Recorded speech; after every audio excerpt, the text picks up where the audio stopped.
উত্তরবঙ্গের প্রবেশদ্বার যমুনা সেতু পশ্চিম সড়ক মহাসড়কের হাটিকুমুর গোল চত্বর। গুরুত্বপূর্ণ এই পয়েন্টে ঢাকা পাবনা, ঢাকা রাজশাহী ও ঢাকা বগুড়া লেনে ভাগ হয়ে চলাচল করে 22 জেলার যানবাহন। প্রতিদিন করে 20 থেকে 22,000 যানবাহন চলাচল করলেও ঈদ মৌসুমে বেড়ে দাঁড়ায় 50,000-এ। এবার ঈদযাত্রায় যানবাহনের অতিরিক্ত চাপ বাড়লেও নির্মাণাধীন হাটিকুমুর ইন্টারচেঞ্জের ঢাকা থেকে বগুড়া রংপুরগামী ফ্লাইওভার লেনটি খুলে দেওয়া হয়েছে। ফলে যানজটের ভোগান্তি কমবে বলে প্রত্যাশা চালক ও যাত্রীদের। রাস্তাঘাট সব ক্লিয়ার করে দিয়েছে, আপনার ব্রিজ, ওভার ব্রিজ সব খুলে দিয়েছে। আলহামদুলিল্লাহ আমরা আগের থেকে অনেক বেটার, কোনো যানজট নাই, রাস্তাতে কোনো যানজট নাই, যাত্রীর কোনো ভোগান্তি নেই, আমাদের কোনো ভোগান্তি নেই। তো অনেকগুলো লেন হয়েছে, তো আমার মনে হচ্ছে যে এবার জ্যামটা কম হবে এবং আমরা সুফল পাবো আর কি।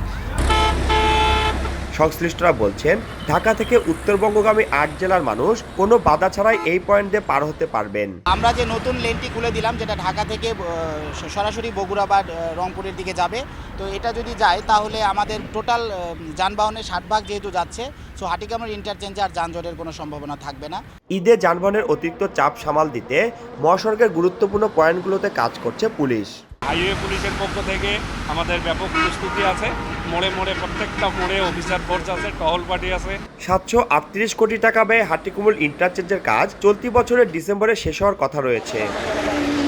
রিঙ্কু কুণ্ডু, সময় সংবাদ, সিরাজগঞ্জ। আমি কি কিছু ধরেছি নাকি? আপুটা আপনাকে চেক আউট করছে, জাস্ট কুল থাকুন।